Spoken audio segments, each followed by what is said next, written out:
அழகப்பா பல்கலை சமுதாய வானொலி நேயர்கள் அனைவருக்கும் எமது வணக்கத்தை தெரிவித்துக் கொள்கின்றேன்.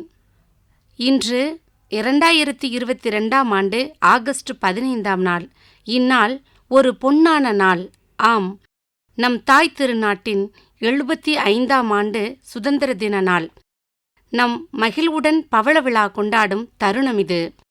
இன்று நாம் அனைவரும் சுதந்திர காற்றை சுவாசித்துக் கொண்டிருக்கின்றோம். இதற்கு முதற்காரணம் தம் உடல், பொருள், ஆவி அனைத்தையும் இழந்த சுதந்திர போராட்ட வீரர்களும் நமது தேசிய தலைவர்களுமே. அவர்களை போற்றும் விதமாக நம் பல்கலைக்கழக தமிழ்துறை சார்பாக முதுகலை 2ஆம் ஆண்டு மாணவர்கள் உரை நிகழ்த்த வருகின்றார்கள்.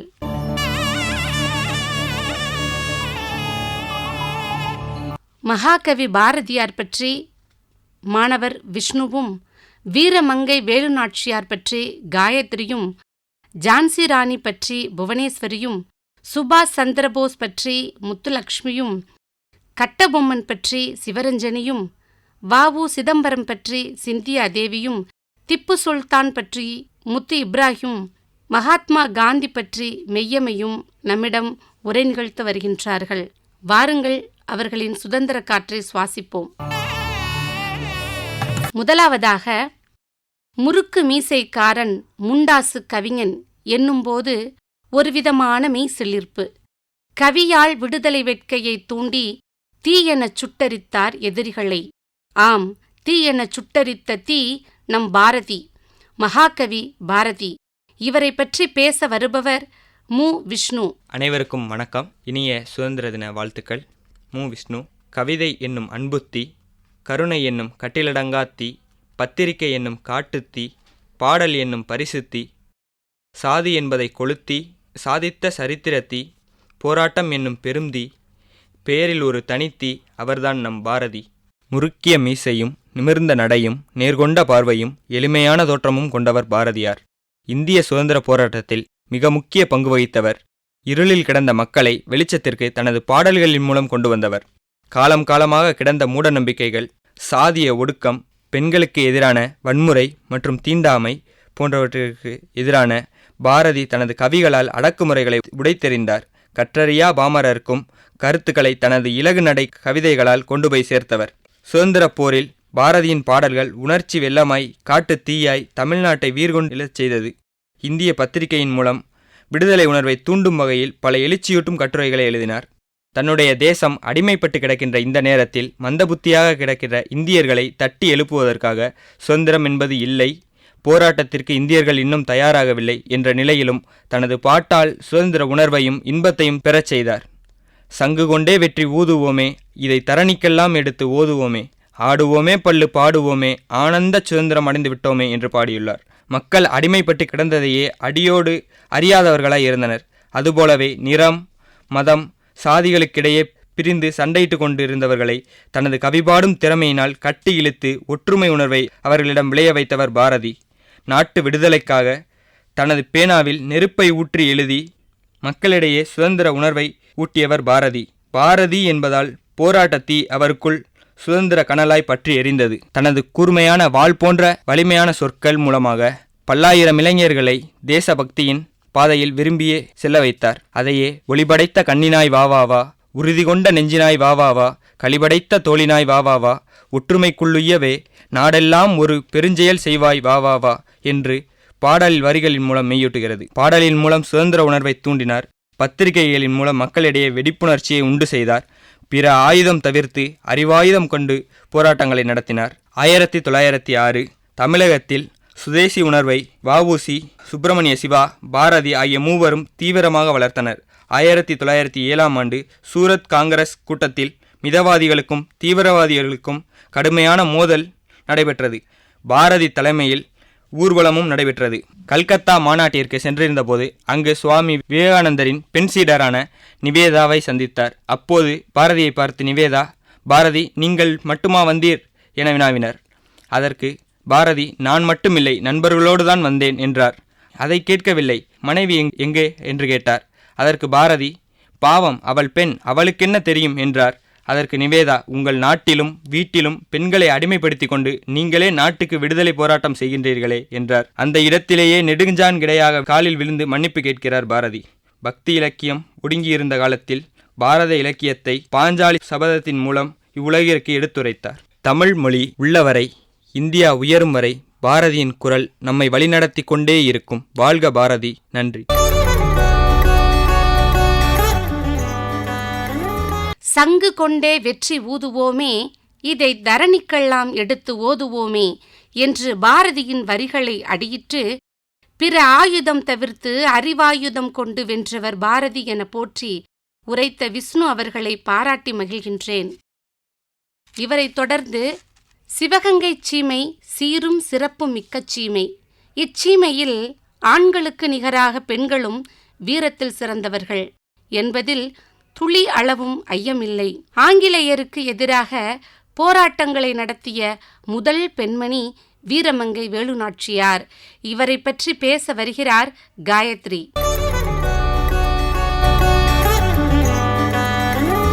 வணக்கம். சுதந்திர போராட்ட வீரர்கள் என்றவுடன் முதலில் நினைவிற்கு வருவது தமிழ்நாட்டில் உள்ள வீரர்கள் பெயர்கள்தான். செல்லமுத்து தேவர் மற்றும் சத்தந்தி முத்தாத்தாள் அவர்களுக்கு மகளாக பிறந்தார் வேலுநாச்சியார். இவர் சிறு வயதிலேயே கல்வியிலும் கலையிலும் சிறந்து விளங்கினார். வாள்வீச்சு, அம்பு விடுதல், ஈட்டி எறிதல், குதிரை ஏற்றம், யானை ஏற்றம் போன்ற கலையையும் தமிழ், ஆங்கிலம், உருது போன்ற மொழியையும் கற்றுத் தேர்ந்தவர். வேலுநாச்சியாரை ஒரு ஆண்மகன் போல தந்தை வளர்த்து வந்தார். வேலுநாச்சியாருக்கு 16 வயதில் முத்துவடுகநாதருடன் திருமணம் நடந்தது. முத்துவடுகநாதரின் தந்தை சிவகங்கை ராஜாவாக இருந்தார். முத்துவடுகநாதர் பல கலைகளையும் கற்று 1750ஆம் ஆண்டு சிவகங்கைக்கு ராஜாவாக ஆனார். வேலுநாச்சியருக்கு ஒரு மகள் பிறந்தாள். மகளின் பெயர் வெள்ளச்சி. சிவகங்கை சீமை சீரும் சிறப்புமான சீமை. அதை சீர்குலைக்க வந்தது ஒரு சிக்கல். ஆற்காடு நவாப்பின் பெரும்படை ஒன்று ராமநாதபுரத்தை தாக்கி கைப்பற்றியது. நவாப்பின் அடுத்த குறி சிவகங்கைதான். ஆசைப்பட்ட இடங்களை அடையாமல் விடுவதில்லை நவாப். சிவகங்கையை ஆட்சி செய்து கொண்டிருந்த முத்துவடுகநாதர் நவாப்பிற்கு கப்பம் கட்டாததால் ஆங்கிலேய காலனியர்களோடு நவாப்பின் படையும் இணைந்து அவரின் மீது போர் தொடுத்தனர். அந்த போரின் அவரின் உயிர் பிரிந்தது. கணவன் இறந்த செய்தியை கேட்ட வேலுநாச்சியார் தனது மகளை அழைத்து கொண்டு பிரதானி தாண்டவராயரும் மருது சகோதரர்களின் உதவியுடன் திண்டுக்கல் அருகிலுள்ள விருப்பாட்சிப்பாளையத்தில் குடிபுகுந்தார். தன் கணவனையும் நாட்டு மக்களையும் கொன்ற நவாப்பை தண்டிக்க வேண்டும் என்று, தன் நாட்டை மீட்க வேண்டுமென்றும் மனதில் ஒரு கொள்கையை புகுத்திக் கொண்டார். அதற்கு தக்க சமயம் வரவேண்டும் என்று காத்திருந்தார். சிவகங்கை மீட்க வேண்டுமானால் அவரிடம் போர் வீரர்கள் வேண்டுமென்று எண்ணி மன்னர் ஹைதர் அலியிடம் உதவி கேட்டார். சிவகங்கை மண்ணை மீட்க தன் தலைமையில் ஒரு போர்க்குழுவையும், நல்லியம்பலம் தலைமையில் ஒரு போர்க்குழுவையும், மருது சகோதரர்கள் தலைமையில் ஒரு போர்க்குழுவையும் அமைத்து சிவகங்கையை மீட்பதற்கு போர் தொடுக்க தயாரானார். நவாப்பிற்கு உதவியாக இருந்தது ஆங்கிலேய அரசு என்பதை உணர்ந்து முதலில் ஆங்கிலேயரை விரட்டியடிக்க வேண்டும் என்று எண்ணினார். வேலுநாச்சியார் தன் நாட்டை மீட்பதற்காக தனது படைகளை திரட்டிக் கொண்டு சிவகங்கைக்கு செல்ல தொடங்கினார். வழியில் செல்லும்போது ஆங்கில படைகள் செய்து வைத்திருந்த தடையை தகர்த்து சென்றது வீரமங்கை வேலுநாச்சியாரின் படைகள். குயிலி என்ற பெண் தன் உடம்பில் தீ வைத்து வெள்ளையரின் ஆயுத கிடங்கை எரித்து ஆயுதங்களை அளித்தாள். வேலுநாச்சியார் மேற்கொண்ட அந்த போரில் ஆங்கிலேயர்கள் புறமுதுகிட்டு ஓடினர். இறுதியாக வேலுநாச்சியார் அவர்கள் சிவகங்கையை மீட்டு சிவகங்கையின் அரசவையில் அரசியாக இருந்து ஆட்சி புரிந்தார். சிவகங்கை கோட்டையின் மீது பறந்த ஆங்கிலேயரின் கொடி இறக்கப்பட்டது. வேலுநாச்சியாரின் அனுமன் கொடி ஏற்றப்பட்டது. பெரும் போராட்டங்களை நடத்தி ஆங்கிலேயரை எதிர்த்த முதல் பெண்மணி என்ற பட்டத்தை பெற்ற வேலுநாச்சியார் 25ஆம் நாள் டிசம்பர் மாதம் 1796ஆம் ஆண்டு இறந்தார். நல்ல தலைவனுக்கு அழகு கடினமான சூழ்நிலைகளில் சரியான முடிவுகளை எடுப்பது. அதை மிகவும் சரியாக செய்தவர் வேலுநாச்சியார் அவர்கள். வேலுநாச்சியாரின் விவேகத்துடன் கூடிய வீரமே அவருக்கு வெற்றியை தந்தது. இதுபோல இன்றைய பெண்களும் தைரியத்துடனும் துணிச்சலுடனும் செயல்பட வேண்டும். நம் வரலாறு புத்தகம் மறந்துவிட்ட வீர வரலாற்றையெல்லாம் ஒவ்வொன்றாக மீட்டெடுப்போம்.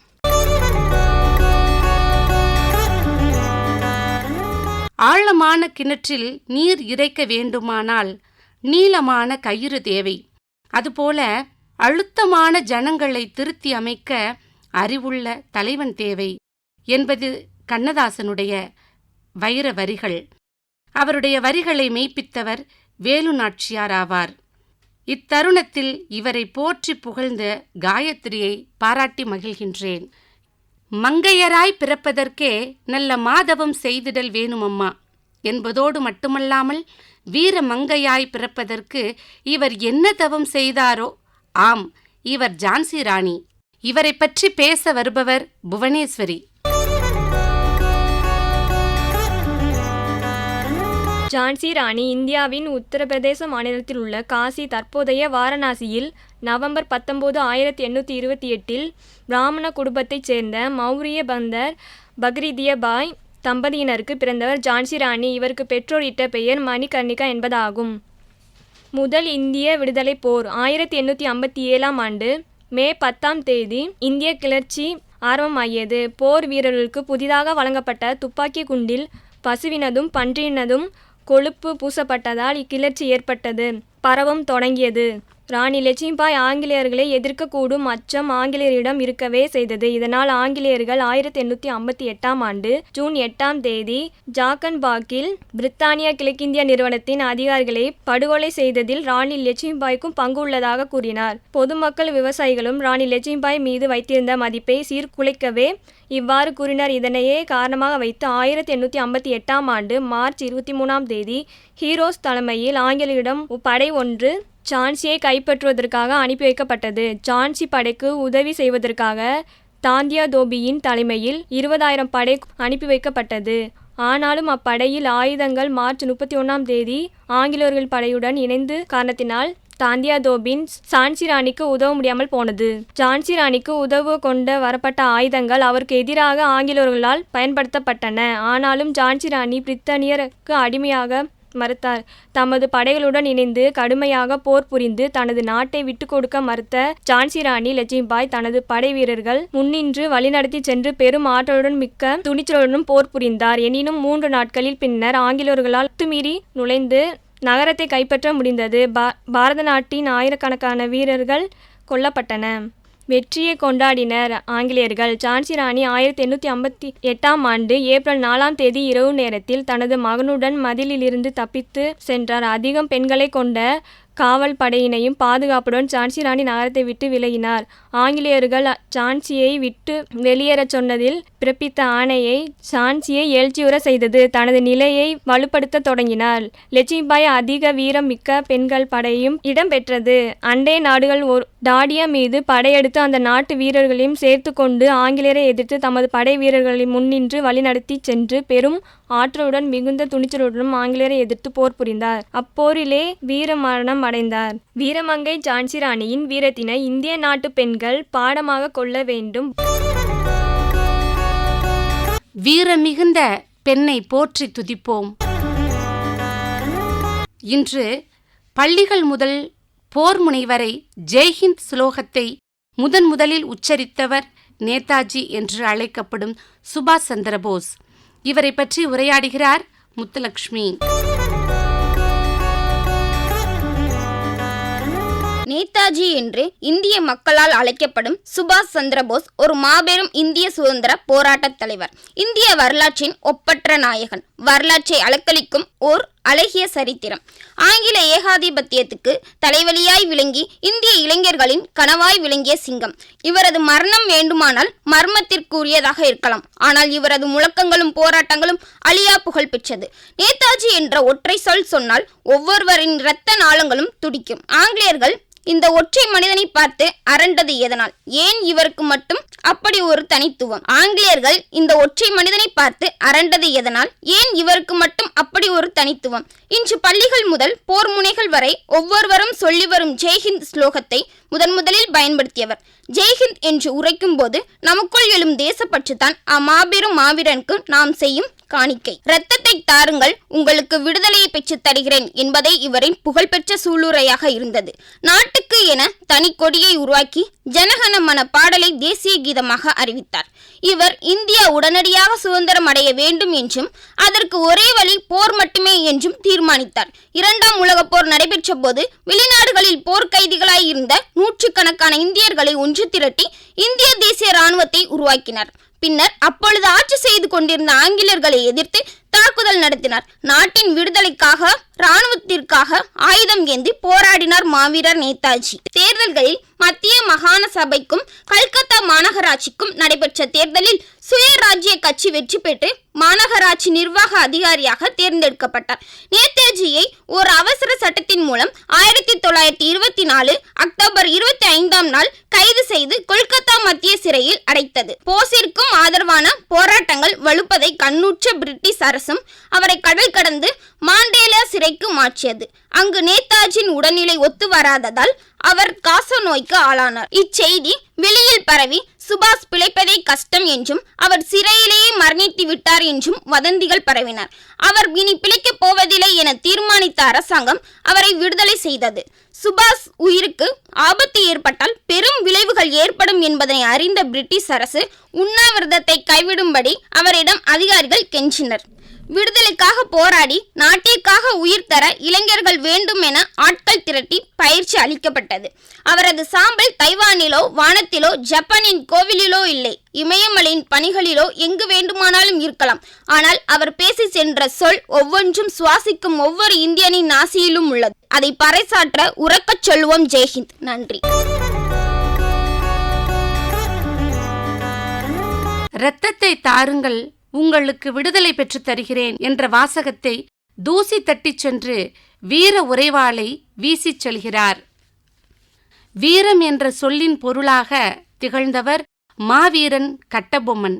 இவரை பற்றி உரை நிகழ்த்துபவர் சிவரஞ்சனி.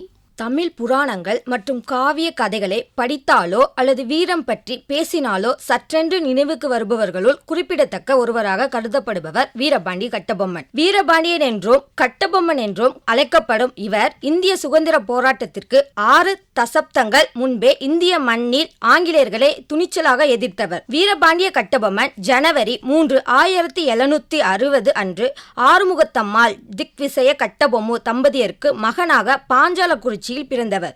இவர் பிப்ரவரி 2, 1790 அன்று 47வது பாளையக்காரராக பொறுப்பேற்று கொண்டார். அப்போது அவருக்கு வயது 30 ஆகும். வீரபாண்டிய கட்டபொம்மனுக்கு குமாரசாமி என்ற ஊமத்துரை, துரைசிங்கம் என்ற 2 சகோதரர்களும், ஈஸ்வர வடிவு, துரைக்கண்ணு என்ற 2 சகோதரிகளும் இருந்தனர். இவரது துணைவியார் ஜக்கம்மாள் ஆவார். கர்நாடக பிரதேசத்தின் ஆட்சியாளர்களான ஆற்காடு நவாப்புகள் பாளையக்காரர்களிடம் வரி வசூலிக்கும் உரிமையை கும்பினியாரிடம் ஒப்படைத்தனர். அதன்படி நெல்லை சீமையில் வரி வசூலிக்கும் பொறுப்பை ஏற்றிருந்த ஆங்கிலேய தளபதி மாக்ஸ்வெல் பாஞ்சாலக்குறிச்சி பாளையத்தாரர் வீரபாண்டிய கட்டபொம்மனிடம் வரி வசூலிக்க முடியாமல் இருந்தார். பாஞ்சாலக்குறிச்சி பாளையத்தாரர் வீரபாண்டிய கட்டபொம்மனிடம் வரி வசூலிக்க முடியாமல் இருந்தார். இதன் அடிப்படையில் கிபி 797 முதன்முதலாக ஆங்கிலேய தளபதி ஆலந்துரை பாஞ்சாலக்குறிச்சி கோட்டைக்கு பெரும் படையுடன் போரிட வந்தார். 1797-98 நடந்த முதல் போரில் கோட்டை தாக்க முடியாமல் வீரபாண்டிய கட்டபொம்மனிடம் ஆலந்துரை தோற்று ஓடினார். திருநெல்வேலி பகுதியின் கலெக்டராக இருந்த ஜாக்சன் துரை என்பவர் கட்டபொம்மனிடம் வரி கேட்க நேரில் சென்றபோது கோபமடைந்த கட்டபொம்மன், அவர்கள் நீந்தான் ஜாக்சன் துரை என்பவரா? வரி, வட்டி, திரை, கித்தி எங்களோடு வயலுக்கு வந்தாயா? ஏற்றம் இறைத்தாயா? நீர் பாய்ச்சி நெடுவயல் நிறைய கண்டாயா? அங்கே கொஞ்சி விளையாடும் என் குல பெண்களுக்கு மஞ்சள் அரைத்து கொடுத்தாயா? மாமனா அல்லது மச்சானா? மானங்கெட்டவனை, யாரை கேட்கிறாய் வரி, எவரை கேட்கிறாய் வட்டி என்று பேசிய வீரவசனம் இன்றளவு மக்கள் மனதில் நீங்கா இடம் பிடித்திருக்கிறது. ஆங்கிலேயர்களுக்கு பேரிடைஞ்சலாக கருதப்பட்ட மைசூர் மன்னரான திப்பு சுல்தான் அவர்களே மே மாதம் 1799 ஆண்டில் பீரங்கிக்கு பலி கொடுத்த பின்னர் ஆங்கிலேயர்களின் இலக்கு கட்டபொம்மனாக இருந்தது. இறுதியில் செப்டம்பர் 10, 1798 பானர்மேன் என்ற ஆங்கிலேய தளபதியால் பாஞ்சாலக்குறிச்சி கோட்டை முற்றுகையிடப்பட்டது. அங்கும் கடும் போர் நடைபெற்றது. போரில் பல ஆங்கிலேயர்கள் உயிரிழந்தனர். இருப்பினும் கோட்டை வீழ்ந்து விடும் என்ற நிலையில் வீரபாண்டிய கட்டபொம்மன் கோட்டையை விட்டு வெளியேறினார். பின்பு கட்டபொம்மன் புதுக்கோட்டை மன்னனிடம் அடைக்கலம் கோரினார். ஆங்கிலேயர்களுக்கு பயந்து அவரை புதுக்கோட்டை மன்னன் காட்டிக் கொடுத்ததால் ஆங்கிலேய நிர்வாகிகள் அவரை கைது செய்தனர். தூக்கு மேடை ஏறிய போதும் அவரது பேச்சில் வீரமும் தைரியமும் நிறைந்திருந்தது. இது சுற்றி நின்ற அனைவரும் மனதிலும் பெருமிதத்தை உருவாக்கியது. தூக்கு மேடை ஏறிய போது இப்படி சாவதை விட பாஞ்சாலக்குறிச்சி கோட்டையை பாதுகாப்பதற்காக போரிட்டு செத்திருக்கலாம் என்று கட்டபொம்மன் மனம் நொந்து கூறினார். வீரபாண்டிய கட்டபொம்மன் அவர்கள் ஆங்கிலேய தளபதி பேனர்மேன் உத்தரவின்படி அக்டோபர் 19ஆம் தேதி 1799ஆம் ஆண்டு கயத்தாரில் தூக்கிலிடப்பட்டார். வீரபாண்டிய கட்டபொம்மன் அவர்களின் வீரம் அனைவரின் மனதிலும் நீங்கா இடம் பிடித்திருந்ததால் அவரது வாழ்க்கை வரலாற்றை பலரும் நாடகங்களாகவும் திரைப்படமாகவும் எடுத்தனர். கயற்றாரில் கட்டபொம்மன் அவர்களின் நினைவிடம் உள்ளது. சிவாஜி கணேசனால் அவருக்கு சிலை வைக்கப்பட்டது. நாமும் கட்டபொம்மன் போன்று தைரியமாகவும் வீரமாகவும் இருக்க வேண்டும் என்று கூறி விடைபெறுகிறேன். நன்றி. பெயரில் வீரத்தை பதித்து உருவத்தில் மாவீரனாக திகழ்ந்து தனது இறுதி மூச்சு வரை நாட்டுக்காக போராடி இம்மண்ணுக்கு உயிர் தந்த உத்தம மகனை போற்றி வணங்குவோம். ஆங்கிலேயருக்கு எதிராக சுதேசி கப்பலை நிறுவி கப்பலோட்டிய தமிழன் என்று அனைவராலும் அழைக்கப்படும் வ.உ. சிதம்பரம் பிள்ளை பற்றி உரை நிகழ்த்த வருகிறார் சிந்தியா தேவி. வணக்கம். சில ஊர்கள் அருமையான சாதனைகள் பல புரிந்த சான்றோர்களால் புகழ் பெறுகின்றன. இந்த ஒட்டப்பிடாரமும் வ.உ.சியை தந்ததால் பெரும் புகழ் பெற்று விளங்குகிறது. இங்கு பெரும் புகழுடன் வாழ்ந்த வக்கீல் உலகநாத பிள்ளைக்கும் அவருடைய அருமை துணைவியார் பரமாயி அம்மையாருக்கும் 1872ஆம் ஆண்டு செப்டம்பர் மாதம் 5ஆம் நாள் பிறந்தவர்தான் சிதம்பரம் பிள்ளை. சில ஆண்டுகளுக்கு பின்னர் அவர் சட்டப்பள்ளியில் சேர்ந்து சட்ட ஆய்வுகளை நிறைவு செய்து அவரது தந்தை உலகநாதன் பிள்ளை போலவே சிறந்த வழக்கறிஞரானார். பணப்பறிக்கும் வக்கீல்களை வக்கீலாய் நின்று வழிப்பறி செய்யும் திக்கிலார் என்று தம்முடைய சுயசரிதையில் குறிப்பிடுகிறார். சட்ட நுணுக்கங்களை நன்கு கற்றறிந்து சிறந்த கடமையுணர்வும் நேர்மையுணர்வும் கொண்டு விளங்கிய சிதம்பரம் பிள்ளையை வெள்ளைக்கார நீதிபதிகளை பாராட்டியுள்ளனர். இப்படி பெரும் புகழுடன் வாழ்ந்த சிதம்பரம் ஆங்கிலேயரை எதிர்த்த காரணத்தினால் அவரது பாரிஸ்டர் பட்டம் பறிக்கப்பட்டது. இந்திய தேசிய காங்கிரஸில் சேர்ந்த சிதம்பரம் பிள்ளை இந்தியா சுதந்திரம் பெறுவதற்காக அவர் முழு மனதுடன் சுதேசி பணியில் மூழ்கினார். அவரது சுதேசி வேலையின் ஒரு பகுதியாக இலங்கை கடலோரத்தில் உள்ள ஆங்கிலேய கப்பல் போக்குவரத்தின் ஏகபோகத்திற்கு முற்றுப்புள்ளி வைக்க எண்ணினார். சுதந்திர போராட்ட வீரர் ராமகிருஷ்ணானந்தாவால் இருக்கப்பட்ட அவர் நவம்பர் 12, 1906 சுதேசி ஸ்டீம் நேவிகேஷன் நிறுவனத்தை தொடங்கினார். தனது கப்பல் போக்குவரத்து நிறுவனத்தை தொடங்க 2 நீராவி கப்பல்களான SS காளியோவையும் SS லாவோவையும் மற்ற சுதேசி உறுப்பினர்களான அரபிந்தோ கோஷ் மற்றும் பாலகங்காதர திலகர் உதவியுடன் வாங்கினார். ஆங்கிலேய அரசாங்கம் மற்றும் ஆங்கிலேய வியாபாரிகளின் கோபத்தை தாண்டியும் வ.உ.சியின் கப்பல்கள் தூத்துக்குடி கொழும்பு இடையே வழக்கமான சேவைகளை தொடங்கியது. அவரது கப்பல் போக்குவரத்து நிறுவனம் ஒரு இந்தியரால் அமைக்கப்பட்ட முதல் விரிவான கப்பல் போக்குவரத்து சேவையாகும். Swadeshi steam navigation company British steam navigation கம்பெனிக்கு கடும் போட்டியாக இருந்தது. இதனை சமாளிக்க முடியாத பிரிட்டிஷ் கப்பல் நிறுவனம் கட்டணத்தை குறைத்தல், பயணிகளை இலவசமாக அழைத்துச் செல்லுதல், இலவசமாக சவாரி மற்றும் குடைகள் வழங்கும் உத்திகளை கையாண்டனர். ஆனால் வ.உ.சியால் இதனை செய்ய இயலவில்லை. எனவே சுதேசி ஸ்டீம் நேவிகேஷன் கம்பெனி திவாலாகும் விளிம்பிற்கு வந்தது. மேலும் சிதம்பரம் பிள்ளை தவறான ஆங்கிலேய அரசாங்கத்தை பற்றி இந்தியர்களிடையே கூறி விழிப்புணர்ச்சிக்கு ஏற்படும் நோக்குடன் இருந்தார். இதன் காரணமாக திருநெல்வேலியில் உள்ள கோரல் மில்ஸ் தொழிலாளர்களின் ஆதரவை பெற்றார். ஆங்கிலேய அதிகாரிகள் ஏற்கனவே இவரின் மீது கொண்ட கோபத்தின் காரணமாக இவர் செய்த செயலை அரசாங்கத்திற்கு எதிரான துரோகம் என்ற குற்றம் சாட்டி மார்ச் 12, 1908 அன்று அவரை கைது செய்தனர். நாட்டில் வன்முறை வெடித்து 4 பேர் மரணமடைந்தனர். தனது கைதுக்கு பின்னர் அவர் கோயம்புத்தூரில் உள்ள மத்திய சிறையில் ஜூலை 9, 1908 முதல் டிசம்பர் 1, 1910 அடைக்கப்பட்டார். அவரின் புரட்சிகரமான மனப்பான்மையை பார்த்து அஞ்சிய ஆங்கிலேயர்கள் தெளிவாக அவருக்கு ஆயுள் தண்டனை விதித்தனர். சிறையில் இருந்த நாட்களில் முரட்டு துணியால் தைக்கப்பட்ட உடை, உணவு, செக்கிழித்தல், கல்லுடைத்தல் என பழக்கமில்லாத வேலையினால் அவரின் உடல்நிலையில் பெரும் பாதிப்பு ஏற்படுத்தியது. பின்பு டிசம்பர் 12, 1912 அன்று வரை விடுதலை செய்தனர். அவரின் விடுதலைக்கு பின் சிறைவாயிலின் முன்பு பெருமளவு தனது ஆதரவாளர்கள் கூட்டத்தை எதிர்பார்த்த அவருக்கு கிடைத்த பரிசுகள் 2. ஒன்று அனைத்தையும் இழந்துவிட்டதால் ஏற்பட்ட பொல்லாத வறுமை, இன்னொன்று மருத்துவர்களாலும் கண்டுபிடிக்க இயலாத நோய். வேகாத வெயிலில் செக்கிழித்து சாகாமல் செத்த சிதம்பரனார் எண்ணியபடி, அதாவது அவரின் விருப்பப்படி பாரதியாரின் என்று தனியும் இந்த சுதந்திர தாகம் என்ற பாடலை நண்பர்கள் கண்ணீருடன் பாட சிதம்பரனாரின் உயிர் காற்றுடன் கலந்தது. ஆம், 1936 நவம்பர் 18ஆம் நாள் இப்பெருமகனார் நம்மை விட்டு பிரிந்தார். ஆங்கிலேயர்களை அன்றே ஆட்டி படைத்து அவர்களுக்கு எதிராக கப்பல் விட்டவர் என்ற பெருமையுடைய இப்பெருமானின் பெரும் புகழ் என்றும் நிலைத்து நிற்பதாக என்று கூறி வணங்கி நிற்போம். நன்றி.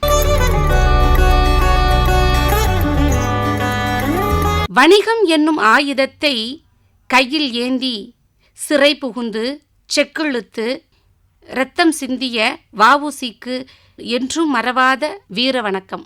மைசூரின் புலி என்று போற்றப்படும் திப்பு சுல்தான் ஹைதர் அலியின் மகனாவார். இவரை பற்றி பேச வருகிறார் முத்து இப்ராஹிம்.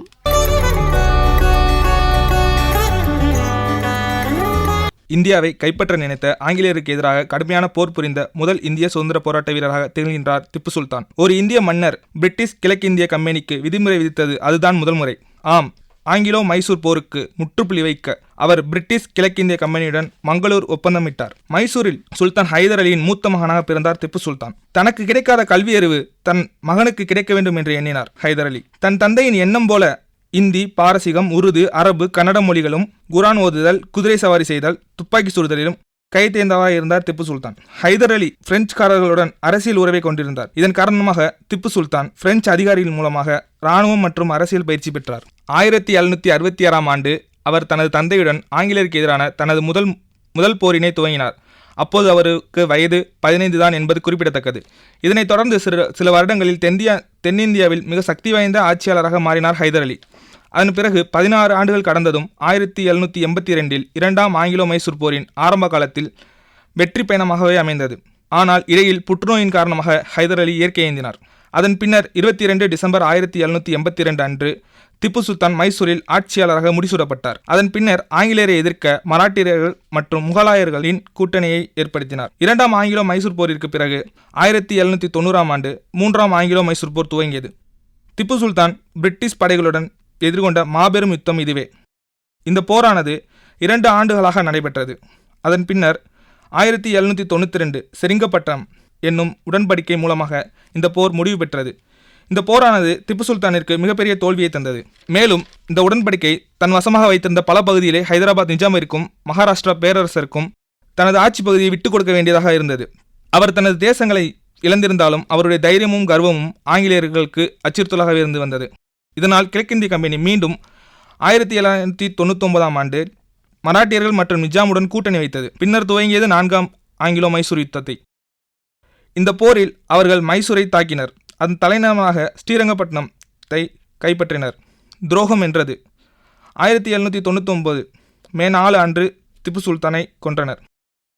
ஆங்கிலேயரை எதிர்த்து போராடி போர்க்களத்தில் இறந்த முதல் இந்திய அரசர் திப்பு சுல்தான் என்பது குறிப்பிடத்தக்கது. இதனால் இந்திய அரசு இவரை சுதந்திர போராட்ட வீரராக அறிவிக்கப்பட்டது. ஆடுகளைப் போல் 200 ஆண்டுகள் வாழ்வதை விட புலியைப் போல் 2 நாட்கள் வாழ்ந்து மடியலாம் என்பது திப்புவின் வாக்கு. திப்பு சுல்தானின் பெருமைகள். பிரிட்டிஷ் இராணுவத்தில் தேசிய இராணுவ அருங்காட்சியகத்தில் எழுதப்பட்டிருப்பதாவது: பிரிட்டிஷ் இராணுவம் இதுவரை சந்தித்ததிலேயே மிகப்பெரிய பலம் பொருந்திய எதிரியாக திப்பு சுல்தானின் பெயர் குறிப்பிடப்பட்டுள்ளது. திப்பு சுல்தானை பொதுவாக மைசூர் புலி என்றே அழைப்பார்கள். இதற்கு பல காரணங்கள் உண்டு. அதில் ஒன்று, அவர் போர்க்களத்தில் தாக்குவது புலியை போன்று இருக்கும் என்பதாகும். இந்தியாவின் முன்னாள் ஜனாதிபதியும் விஞ்ஞானியுமான APJ அப்துல் கலாம் அவர்கள் திப்பு சுல்தானை பற்றி கூறுவதாவது: முதல் உலகப் போரில் பயன்படுத்திய ராக்கெட்டினை கண்டுபிடித்தவர் திப்பு சுல்தான் என குறிப்பிடுகிறார். இப்படியாக இந்திய மண்ணில் ஆங்கிலேயருக்கு எதிரான தனது முதல் குரலை அழுத்தமாக வரலாற்றில் பதிவு செய்தது மற்றும் ஆங்கிலேயரை எதிர்த்தது மைசூர் மாகாணத்தின் மன்னர் திப்பு சுல்தானின் சகாப்தம் நிறைவு பெற்றது. ஆனால் இன்று பலரின் இதயத்தில் நெஞ்சுரமாக வாழ்கின்றார் திப்பு சுல்தான். வாழ்க திப்பு சுல்தானின் புகழ், வாழ்க இந்தியா.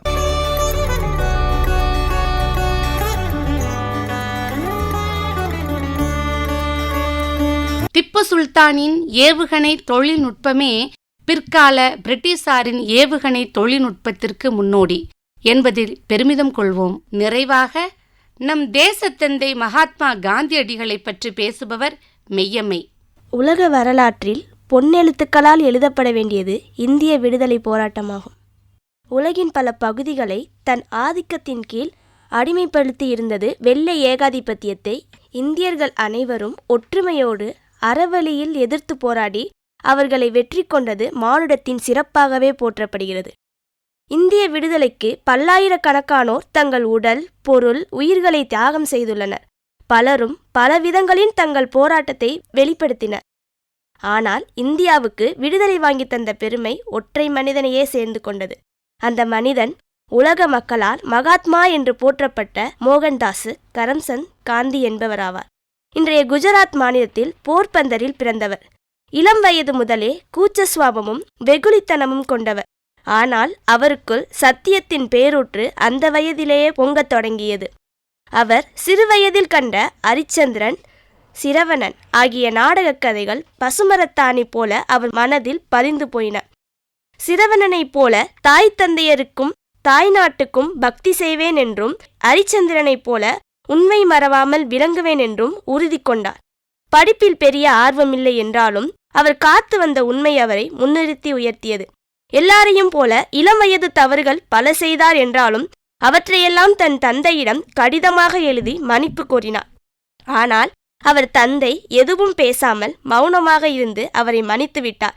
இது அவருக்குள் பெரிய மாற்றத்தை உண்டு செய்தது. ஒருமுறை தேர்வில் கேட்கப்பட்ட வினா, தங்கத்தை விட உயர்ந்தது எது என்று இருந்தது. இவர் சத்தியம் என்று எழுதினார். சத்தியத்தின் மீது அத்தனை நம்பிக்கை கொண்டிருந்தார். அதுவே அவரை வாழ்க்கையில் உயர்த்தியது. தந்தையின் மரணத்திற்கு பின்னர் லண்டனுக்கு படிக்க போனார்.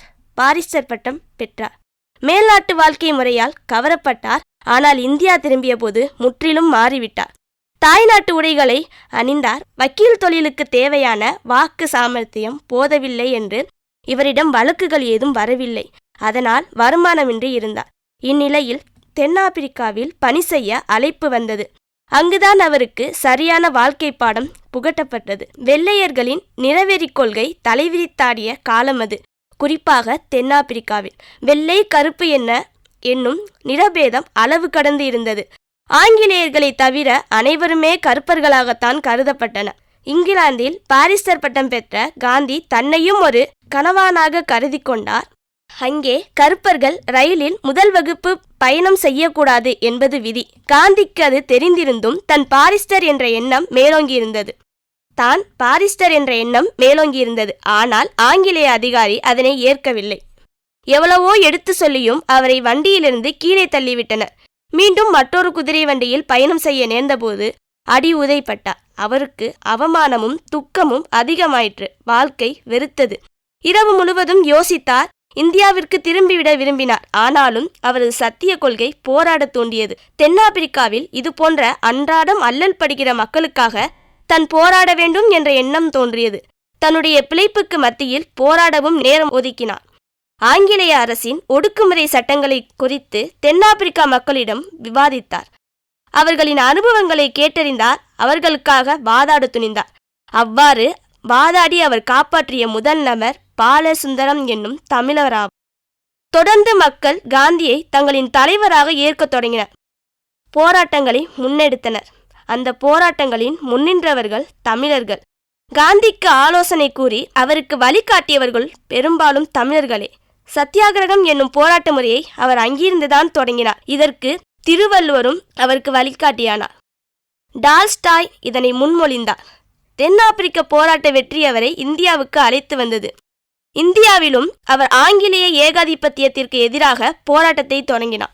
முதலில் இந்திய தேசத்திற்குள் நிலவிய பிரிவினைகளை களைய முற்பட்டார். தீண்டாமை ஒழிப்பு, பெண் விடுதலை, தொழிலாளர் நலன், சுதேச உணர்வு, கதர் பக்தி உள்ளிட்டவற்றில் முக்கியத்துவம் செலுத்தினார். இந்தியா முழுவதும் சுற்றுப்பயணம் மேற்கொண்டு மக்களை சந்தித்து விடுதலை உணர்ச்சியை தூண்டினார். தன்னுடைய எளிமையுடைய வாழ்வை அவர் தமிழகத்திலிருந்துதான் தொடங்கினார். அவருடைய வாழ்க்கையே போராளிகளுக்கு வழிகாட்டியாக மாறியது.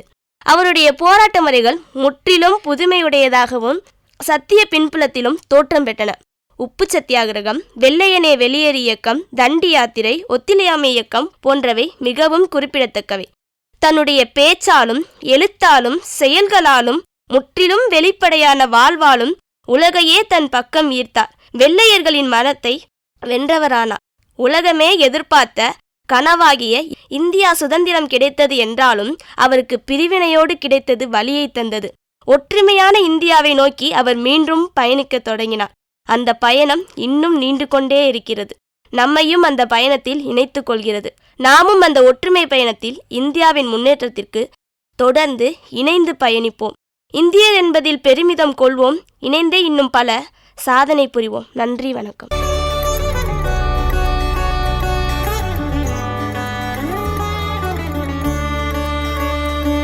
அஹிம்சை, எளிமை, ஏழைகளின் மீது அன்பு செலுத்துதல், தீண்டாமை ஒழிப்பு, தன்னல மறுப்பு, எதிரிகளையும் மன்னிக்கும் பரந்த உள்ளம் கொண்ட காந்தியடிகளின் தியாகத்தை எண்ணி போற்றி பெற்ற சுதந்திரத்தை போற்றி பேணுவோம்.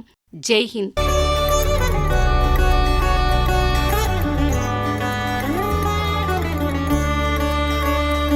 இதுகாரும் எங்களுக்கு வாய்ப்பளித்த அழகப்பா பல்கலை சமுதாய வானொலி நிலைய இயக்குனர் அவர்களுக்கும், பதிவாளர் அவர்களுக்கும், ஆட்சி மன்ற குழு உறுப்பினர் அவர்களுக்கும், அழகப்பா பல்கலை சமுதாய வானொலி நேயர்களுக்கும் எமது மனமார்ந்த நன்றியை தெரிவித்துக் கொள்கின்றேன்.